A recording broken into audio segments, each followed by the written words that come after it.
Hello, what's up? Magandang umaga po sa ating lahat. Nakaranas na po ba kayo ng ganitong kaso sa mga GCash po ninyo? Ayan.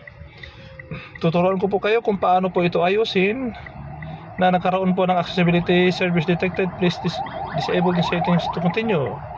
Back lang po natin. Pupuntahan po natin yung settings. Click natin yung settings. Tapos hanapin na po natin accessibility.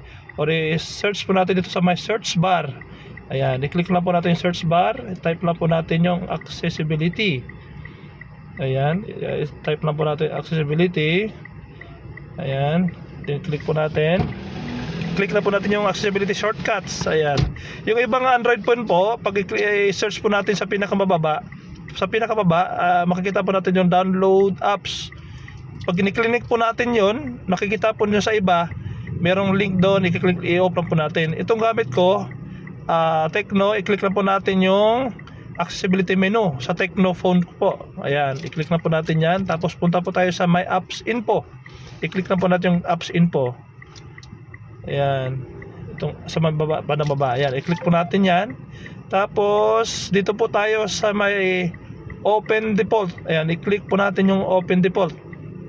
Ayan, nakikita po natin naka-open po yung open supported link. Yung kailangan po natin i-off yan. Yan lang po i-off natin. And then, tapos balik na po tayo doon sa GCash. I-click po natin yung GCash. Ayan, kung makikita nyo, wala na po siyang accessibility service detected. Okay, thank you for watching.